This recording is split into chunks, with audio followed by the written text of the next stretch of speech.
let's flip a coin.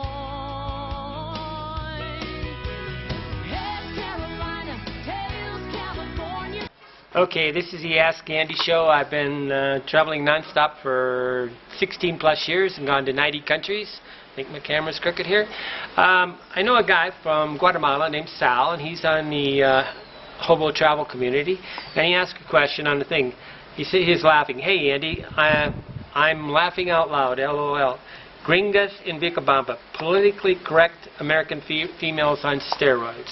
Love it, sounds just like all the NGO gringas in Shela, Guatemala. NGO means the non-governmental organization gringos. Gringo is male and gringa is men. If you want to know the masculinity and femininity of things. But what happened was I was talking the other day and I said that the women here are you know, they're, what I said, politically correct American females on steroids. Sometimes you hear me kind of chant or rant about the American political correctness. And what's funny is that there's such a... this is actually more politically correct here than in the United States. So it's kind of strange. It's just the first place I've ever been where I'd actually say it's much more politically correct. But I wrote down some notes here to try to explain what politically correct is. And it says, American men and women carry their policing modes abroad. Okay, what happens is that when you're saying something, it's instead of weighing us on our intentions, Americans are always like, Germans do this too, but they counteract things. Like the other day, politically correct people are all like teachers. They always want to be the school teacher, and they're always going to correct. They want to constantly correct us on why we are not thinking or behaving correctly.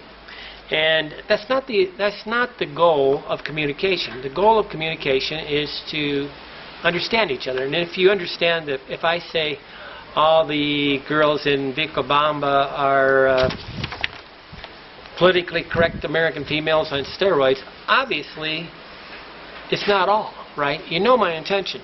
And when you want to correct me on that, that's being politically correct in my opinion.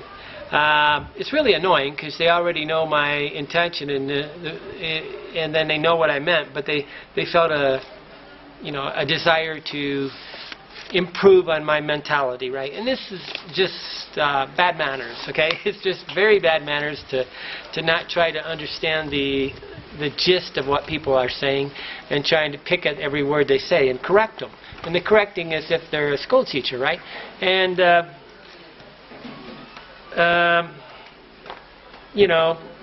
basically when you make a generalization, it's generally true.